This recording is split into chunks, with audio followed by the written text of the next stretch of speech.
आघाडीचे सर्व कार्यकर्ते या ठिकाणी उपस्थित आहेत, त्यांचंही त्या ठिकाणी स्वागत करतो। आज या पत्रकार परिषदेमध्ये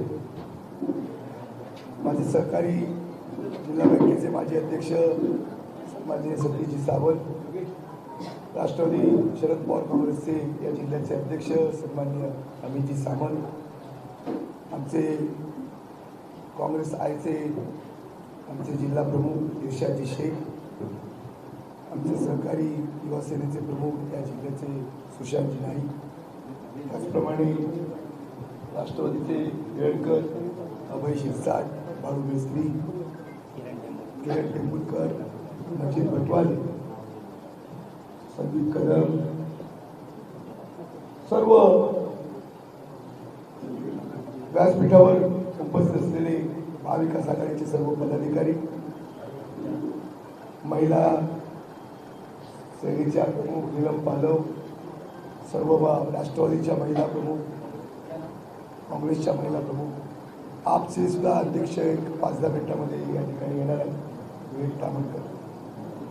मी सगळ्यांचं मनापासून आभार मानतो, आपल्या सगळ्यांचं स्वागत करतो आणि या ठिकाणी या पत्रकार परिषदेला सुरुवात करेन।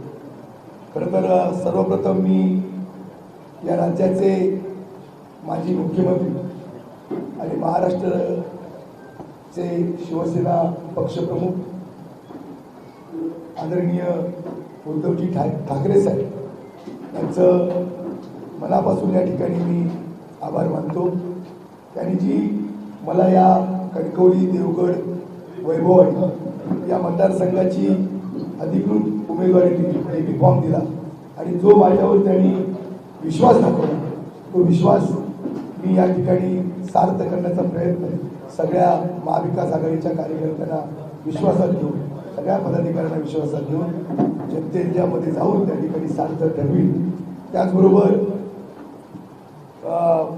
राष्ट्रवादी पक्षाचे आदरणीय नेते शरद पवार साहेब यांचं सुद्धा मी काल त्या ठिकाणी भेट घेतली, त्यांचे सुद्धा आशीर्वाद घेतले।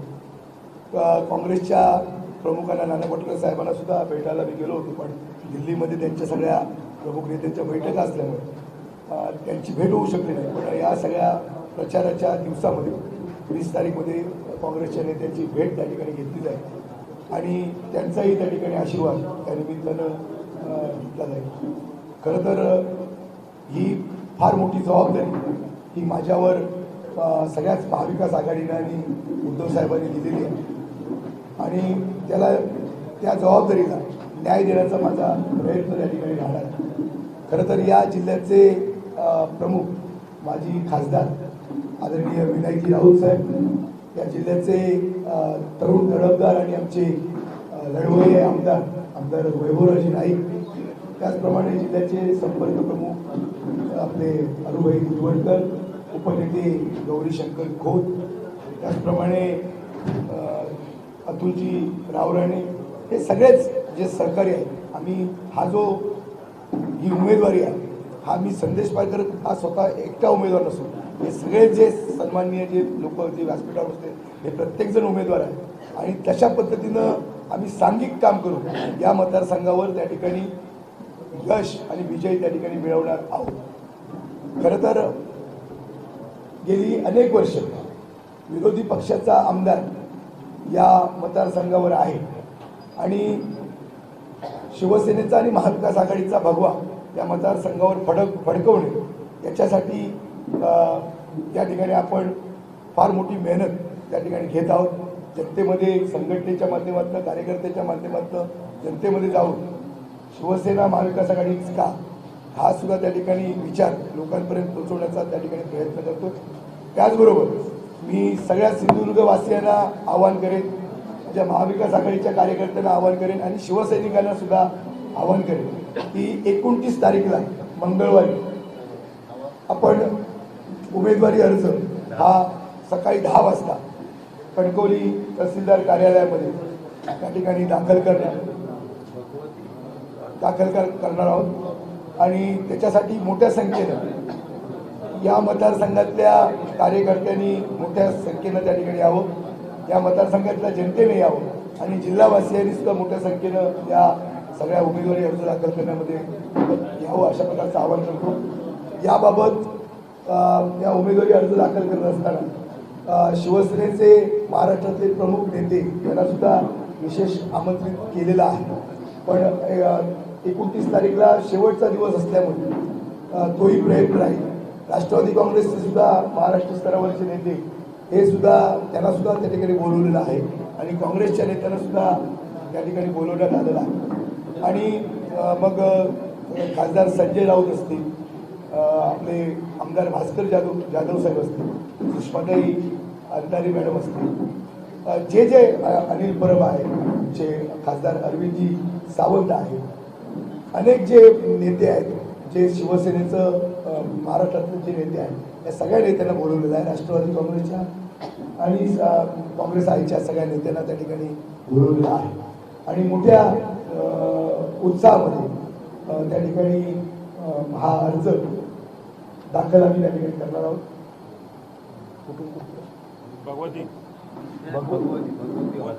भगवती हॉलला त्या ठिकाणी तिथून सुरुवात होईल आणि तिथून आम्ही तहसीलदार कार्यालयापर्यंत त्या ठिकाणी चालत त्या ठिकाणी जाऊ. अशा प्रकारचा प्रांत तहसीलदार त्या ठिकाणी या महाराष्ट्रामध्ये विधानसभेच्या निवडणुका होऊ घातलेल्या आहेत आणि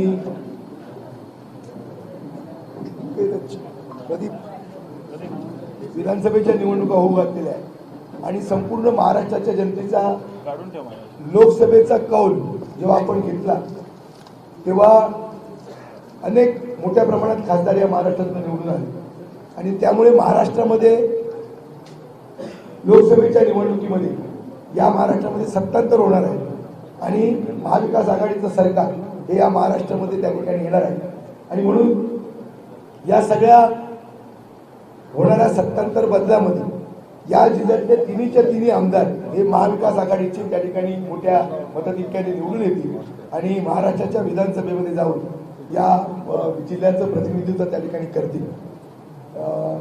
खरं तर अनेक प्रश्न आहेत. मी जास्त फार वेळ पत्रकार परिषद करणार कारण आपल्याला 20 दिवस अजून 20-25 दिवस आपल्याशी बोलायचं आहे. या जिल्ह्यामध्ये दलित समाज असेल, मराठा समाज असेल, मुस्लिम समाज असेल, धनगर आरक्षण असतील, ओबीसी आरक्षण असेल, असे अनेक त्या ठिकाणी समाज आहेत. त्यांना त्या ठिकाणी हे शासन न्याय देऊ शकलेलं आहे. परंतु त्याचबरोबर या जिल्ह्यामध्ये सुद्धा फार मोठे घटक आहेत. म्हणजे मच्छीमार समाज हा एक आहे, शेतकरी आहे, आंबा बागायतदार आहेत, काजू उत्पादक आहेत, त्याचप्रमाणे नारळ असतील, सुपारी असेल, अशा अनेक प्रकारची शेती पिकं घेणारे शेतकरी हा एक घटक आहे. त्याचबरोबर व्यापारी वर्ग आहे, नोकर वर्ग आहे आणि म्हणून या सगळ्या घटकांना कुठंतरी महाविकास आघाडीच्या माध्यमातून त्या ठिकाणी न्याय देण्याचा प्रयत्न हा आमचा या निमित्तानं राहणार आहे. आणि त्याचबरोबर कोकणचा शाश्वत विकास, या जिल्ह्याचा सर्वांगीण शाश्वत विकास होणं गरजेचं आहे. त्याचप्रमाणे इथल्या तरुणांच्या हातामध्ये रोजगार त्या ठिकाणी मिळाला पाहिजे. त्याचबरोबर जी महागाई, जी आज गगनाला सगळ्यात जे दर आहेत ते त्या ठिकाणी आकाशाला जाऊन भेटलेले आहेत आणि सर्वसामान्य माणसाला जीवन जगणं अतिशय कठीण झालेलं आहे आणि त्यामुळे सगळ्या या महागाईवर सुद्धा त्या ठिकाणी नियंत्रण करण्याच्या संदर्भामध्ये आणि जे सगळ्या अडचणी जनतेला आहेत या जिल्ह्यातल्या विकासाबरोबर त्या सगळ्या प्रश्नांवर न्याय देण्याचा आमचा प्रयत्न राहील. या जिल्ह्यामध्ये आर्थिक समृद्धी ही पर्यटनाच्या माध्यमातून, रोजगाराच्या माध्यमातून येऊ शकते आणि म्हणून तसा प्रयत्न आमचा त्या ठिकाणी राहणार आहे. आणि कोकणाला सुद्धा एक फार मोठं पॅकेज, विशेष पॅकेज, ज्याच्यामध्ये सगळ्याच प्रश्नांची उकल, मग मूलभूत सुविधांच्या बरोबर आरोग्य व्यवस्था असेल, शिक्षण व्यवस्था असेल, रोजगार असेल, आणि सर्वांगीण विकास, यासाठी मोठं पॅकेज जवळजवळ या जिल्ह्याला, या कोकणाला मिळावं अशी सुद्धा आमची त्या निमित्तानं मागणी राहणार आहे. खरं तर एक सगळ्यात महत्त्वाचा विषय जो आहे की विरोधकांनी हिंदू मुस्लिम अशा प्रकारच्या जातीय द्वेष भावना पसरण्याचा प्रयत्न ह्या ठिकाणी केलेला आहे. खरं तर आपला जो सगळा समाज आहे, हिंदू असेल, मुस्लिम असेल, दलित असेल, हे सातत्यानं गुन्ह्या गोविंदानं या जिल्ह्यामध्ये त्या ठिकाणी नांदतायत. कुठलंही त्या ठिकाणी प्रत्येकामध्ये चांगलं सौदार्याचं वातावरण, त्या ठिकाणी चांगलं वातावरण, चांगलं संबंध आहे. पण काही नेते अशा प्रकारची टीका करून हिंदुत्वाचा मुद्दा घेऊन त्या ठिकाणी फिरतात, पण त्याचा कोणताही परिणाम हा या सगळ्या याच्यावर मतदानावर त्या ठिकाणी होणार नाही. आम्ही एक संघ आहोत आणि एक संघपणे त्या ठिकाणी या निवडणुकीला सामोरे जाणार आहोत. आणि म्हणून मी जनतेला तुमच्या मार्फत एवढंच विनम्र असं आवाहन करतो की आपलं प्रेम, आपले आशीर्वाद सातत्यानं आमच्या सोबत त्या ठिकाणी आपण आपले राहू देऊ आणि पत्रकारांनी सुद्धा आम्हाला त्या निमित्तानं सहकार्य करावं अशी अपेक्षा व्यक्त करतो. आणि सगळ्या कार्यकर्त्यांना की 29 तारीखचा जो आपण अर्ज दाखल करणार आहोत त्याला मोठ्या संख्येनं आपण उपस्थित राहावं अशा प्रकारची या ठिकाणी आपल्याला आव्हान त्या कार्यकर्त्यांना आणि जिल्ह्यातल्या जनतेला या निमित्तानं करतो.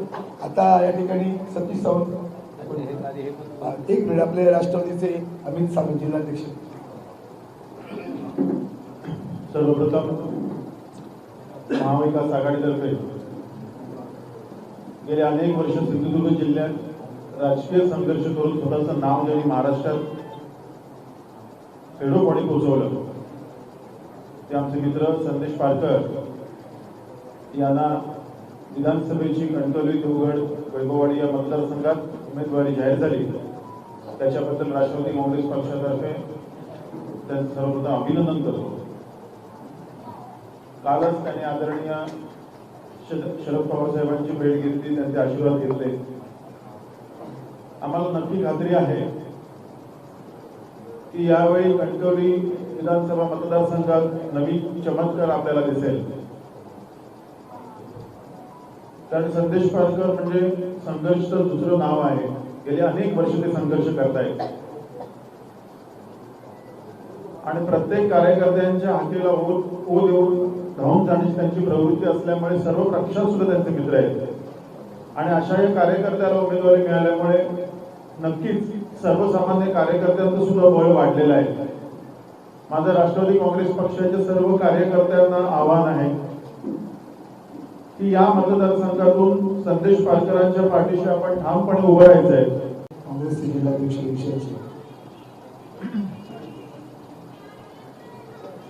संदेश पारकर आपल्या कणकवलीवासियांना काय हे नाव नवीन नाही आहे.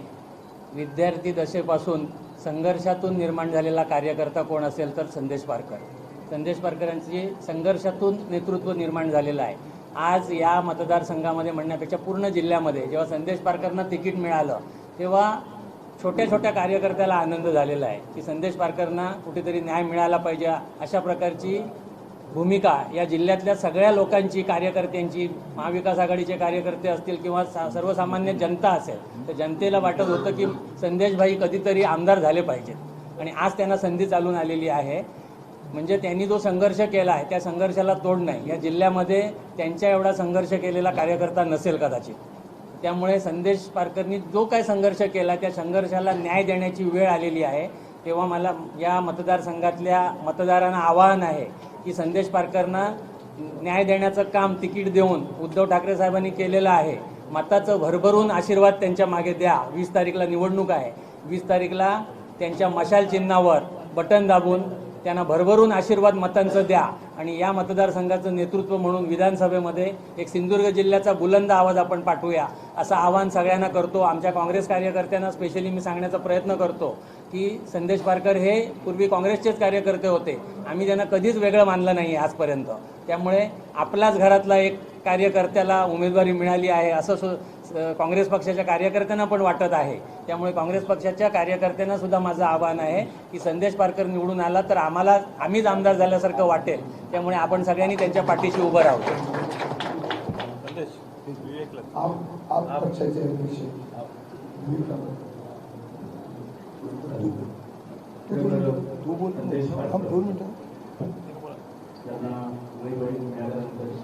ज्या लोकांना आनंद झाला मी एक आहे आणि त्या जिल्ह्याचं नेतृत्व स्वतःच्या हक्काचं नेतृत्व विधानसभेत असावं अशी प्रत्येकाची धारणा आहे.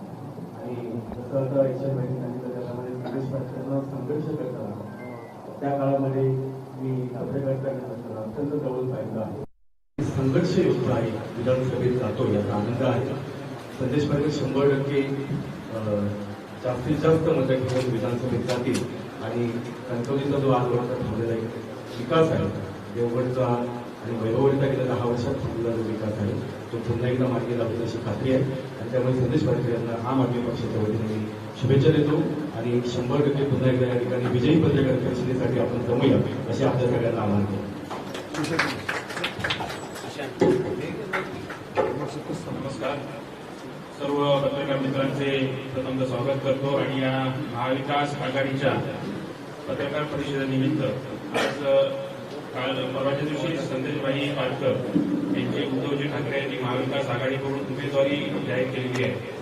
आणि या एकदा उमेदवारी जाहीर झाल्यानंतर सर्वच महाविकास आघाडीचे घटक कामाला लागलेले आहेत आणि सर्वच म्हणजे राष्ट्रवादी काँग्रेस असेल, आप असतील, काँग्रेस असेल, त्या सर्वांनी शुभेच्छा देताना सुद्धा आम्ही सुद्धा कालपासूनच प्रचाराला सुरुवात म्हणजे केलेली आहे. पण प्रचाराचं नारळ उद्यापासून फोडू आम्ही सगळ्या महाविकास आघाडीच्या वतीने. पण मी सर्व आमच्या कार्यकर्त्यांना, महाविकास आघाडीच्या कार्यकर्त्यांना विनंती करतो, आवाहन करतो की 29 तारीखला जो आम्ही अर्ज भरणार आहे संदेशभाई पारकर यांचा, त्या अर्ज भरण्याच्या वेळी मोठी ताकद आपण अर्ज भरण्याच्या वेळी लावणार आहोत. आणि पूर्ण ताकदीनिशी अर्ज भरताना सगळ्यांना आव्हान आहे सर्व कार्यकर्त्यांनी की त्या दिवशी मोठ्या संख्येने उपस्थित राहून आपण अर्ज भरूया. आणि त्यानंतर 1 महिना, त्यानंतर 15 दिवस राहतील आणि 15 दिवसानंतर विजयी पताका पटवण्यासाठी या कणकवली विधानसभेमध्ये आपण सर्वांनी तयार राहूया असं विनंती करून थांबतो. जय हिंद, जय महाराष्ट्र. नंतर सतीश सावंत. शिवसेना उद्धव बाळासाहेब ठाकरे आणि महाविकास आघाडीच्या वतीने सन्माननीय संदेशभाई पारकर यांना विधानसभेचे या ठिकाणी तिकीट मिळाल्याबद्दल महाविकास आघाडीच्या वतीने आणि शिवसेना युबीटीच्या वतीने त्यांचं मी या ठिकाणी मनपूर्वक अभिनंदन करतो. संदेशजी पारकर हे सर्व समाजाला घेऊन जाणार असं या ठिकाणी नेतृत्व आहे आणि म्हणून निश्चितच संदेश पारकर यांना 20 नोव्हेंबरलाही मतदान होईल आणि 23 नोव्हेंबरला सन्माननीय संदेश पारकर यांचा विजयाचा गुलाल निश्चित त्या ठिकाणी उजळेल. आणि एकच सांगतोय संदेश पारकरांच्या वतीने जी कामं आज या ठिकाणी फक्त वर्क ऑर्डर झालेल्या आहेत, नारळ फोडलेले आहेत, काही जणांनी त्याची टक्केवारी घेतलेली आहे, पण आज बावडा घाटासारखा घाट बंद आहे. पण ही सर्व कामं भविष्यामध्ये ते मार्गी लावण्याचं काम करतील आणि म्हणून ही कामं या कणकवली मतदारसंघामध्ये नारळ जास्त फुटलेले आहेत. पण मला वाटतं विकासाचं काम कोणतेही पूर्ण झालेलं नाहीये. या स्टंटबाजीच्या विरुद्ध एक चांगला उमेदवार महाविकास आघाडीच्या वतीने दिलेला आहे आणि 23 नोव्हेंबरला निश्चितच संदेश पारकर विजयी होईल. त्याच्यासाठी आम्ही सर्व कार्यकर्ते अहोरात्र मेहनत घेऊ आणि त्यांना विजयी करू आणि त्यांच्या विजयासाठी आमच्याकडे शुभेच्छा.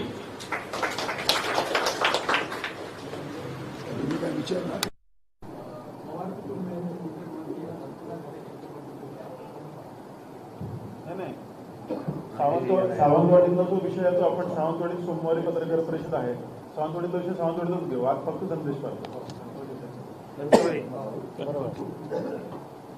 इथे बरेच खान वगैरे कोण कोण राहतात त्यांचं विचारा, सांगतो आम्ही.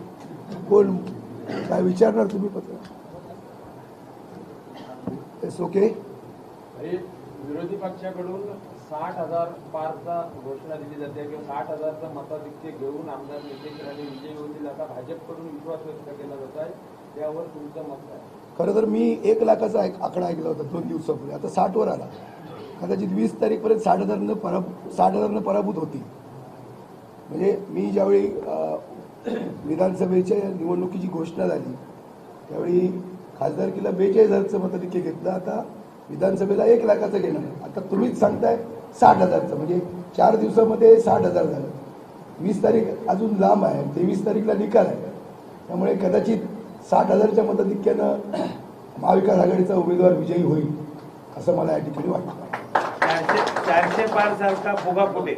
हा, ज्या पद्धतीनं लोकसभेला सांगितलं होतं की 400 पार आम्ही खासदार निवडून येऊ आणि प्रत्यक्षात किती खासदार आले ते पाहिलं. दुसऱ्याचा टेम्पो घ्यावा लागला आणि सरकार बनवावं लागलं. त्याचबरोबर कणकवली विधानसभेतल्या मतविभागणीसाठी अजून देखील काही उमेदवार उभे राहणार अशी चर्चा आहे. त्यामध्ये खास करून मुस्लिम समाजातील काही उमेदवार असण्याची चर्चा आहे. तर त्या संदर्भात आपलं मत काय? सतीश सावंत. यामध्ये ज्या उमेदवाराचं नाव आलंय नवाज खनी हे उमेदवार भरले किंवा भरणार आहे. पण आज त्यांची सर्व माहिती कसे राणे कुटुंबियांचे ते जवळचे आहेत, त्यांच्यासोबत त्यांचे फोटो कसे आहेत, त्यांची कॉन्ट्रॅक्ट कशा पद्धतीने त्यांना देण्यात आलेली आहे, ज्या दिवशी ते फॉर्म भरतील त्याची परिपूर्ण माहिती आम्ही सांगू. नितेश राणे यांनी त्यांना पैसे देऊन मुस्लिम समाजाची मतं फोडण्यासाठी त्यांना उभं करण्याचा केविलवाना प्रयत्न केलेला आहे, तो सुद्धा त्यांच्या अंगलट आल्याशिवाय राहणार.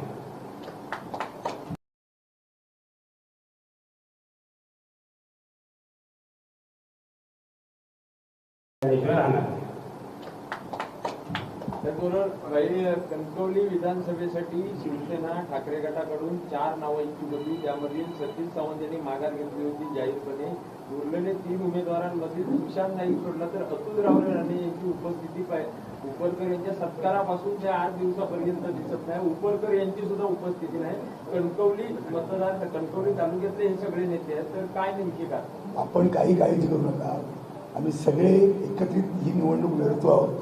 आपल्याला 23 तारीखला जेव्हा मी निकाल घेऊ या मतदारसंघात, त्यावेळी तुम्हाला कसं प्रत्येकानं काम केलं आणि कसा आम्ही विजय मिळवला हे आम्ही त्या ठिकाणी तुम्हाला दाखवून देऊ.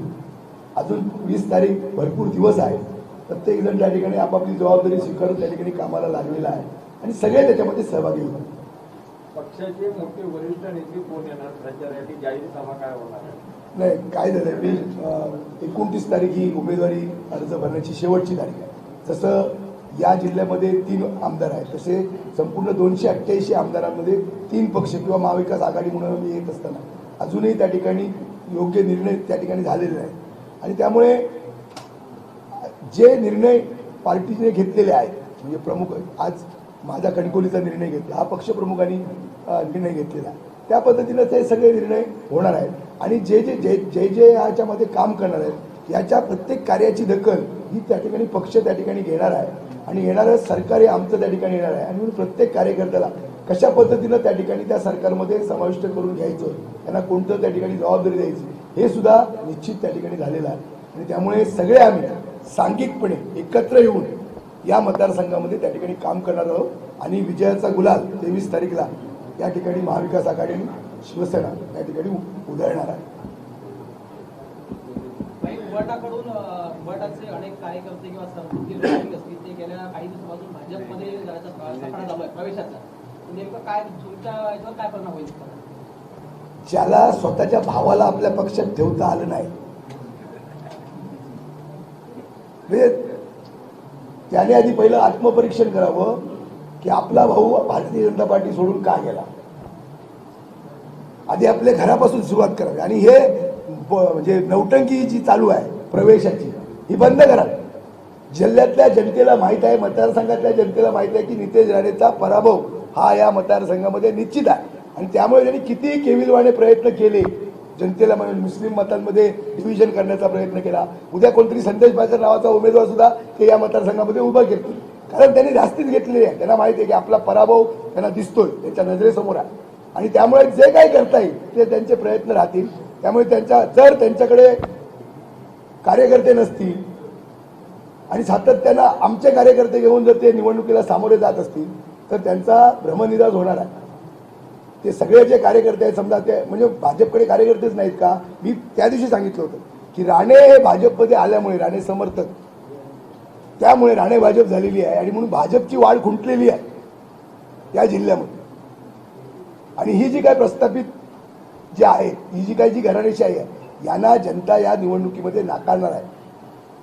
कारण गेली 35 वर्ष यांना सत्तेची सगळी पदं या जिल्ह्यातल्या जनतेने दिली, पण 35 वर्षात या जिल्ह्यातल्या जनतेनं त्या जनतेला काही मिळालेलं नाही. हे आमदार झाले, हे मंत्री झाले, हे खासदार झाले, केंद्रीय मंत्री झाले, मुख्यमंत्री झाले, पण सर्वसामान्य माणसाला काही त्या ठिकाणी मिळालेलं नाही. आज रोजगार नाही.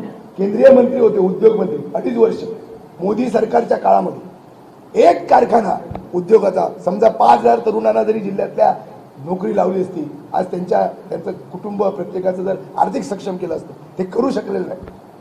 केंद्रीय उद्योग मंत्री असताना आता काय अपेक्षा करणार? आता खासदार झाले, 4 महिने आहेत, कुठे दिसत पण नाही. म्हणजे मतदारांना आता पश्चाताप झाला की एक सहानुभूती म्हणून मतदान केलं होतं, आता आहेत कुठे राणे? आता येतील प्रचाराला. परत दरडोई उत्पन्न, लोकांनी हमाली करायची, कष्ट करायचे, त्याने मिळवायचे पैसे आणि ह्याने सांगायचे मी दिले मिळून.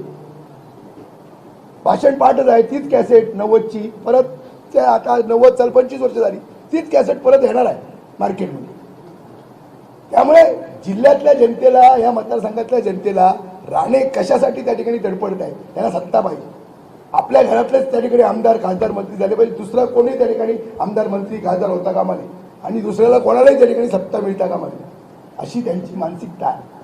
आणि म्हणून जिल्ह्याला परिवर्तनाला सुरुवात झालेली आहे, बदल सुरू झालेला आहे, महाराष्ट्रात झालेलाच आहे. आणि ह्यांची जी म्हणजे सिंधुदुर्ग मर्यादित आहे, हे जे काय राणे समर्थक राणे भाजप हे सिंधुदुर्ग मर्यादित आहे. या विधानसभेमध्ये सुद्धा त्यांचं सिंधुदुर्गातलं सुद्धा अस्तित्व हे संपून जाणार आहे. चला, भरपूर बोलायचं आहे, नंतर बोलू. सतीश चव्हाण बोलू. राणे बीजेपीच्या कार्यकर्त्यांना आता 2-2 झेंडे बाळगावे लागतात. उसळगाव पर्यंत कमळाचा आणि उसळगाव ते कुडाळ धनुष्यबाणाचा. ही वेळ आज राणे समर्थक कार्यकर्त्यांवरती आहे. संजय, एक त्याच्यात असं आहे की मग तुम्ही विजय होणार तर तुमची राजकीय सुरुवाती काँग्रेस असेल, त्यानंतर राष्ट्रवादी, त्यानंतर भाजप आणि आता शिवसेनेपर्यंत तुमची वाटचाल आहे. तर या संपूर्ण पक्षातल्या तुमच्या सहकारी, जुने सहकारी किंवा आताचे सहकारी यांचा उपयोग घेऊन किंवा फायदा घेऊन मताधिक्य किती असेल विजयाचा? मी आपल्याला सांगितलं की मोठ्या मतधिक्यानं या मतदारसंघामधनं आपण विजयी होणार आहे. मला तर वाटतं मी 21,000च्या मतधिक्यानं निवडून येणार असं माझं ठाम मत आहे. आणि तुम्हाला 23 तारीखला हा निकाल समजेल. तुमचं सहकार्य आशीर्वाद राहू दे. जनतेचे पण कार्यकर्ते सुद्धा मेहनत घेत आहेत आणि नक्की महाविकास आघाडी म्हणून नितेश राणेंच्या समोर सामान्य जनतेचा आवाज म्हणून एक सक्षम पर्याय हा महाविकास आघाडीने ह्या जनतेच्या समोर दिलेला आहे. मी जनतेला पुन्हा पुन्हा विनम्र असं आवाहन करेन की एक संधी आपण महाविकास आघाडीला पर्यायानं शिवसेनेला द्या. या जिल्ह्यामध्ये जी सर्वांगीण विकास आहे, या जिल्ह्याचा शाश्वत विकास आहे, हा विकास करून दाखवण्याची ताकद ही शिवसेनेमध्ये आणि महाविकास आघाडीमध्ये आहे. आणि म्हणून एक संधी जनतेनं द्यावी. नक्की आम्ही या संधीचं सोनं करू.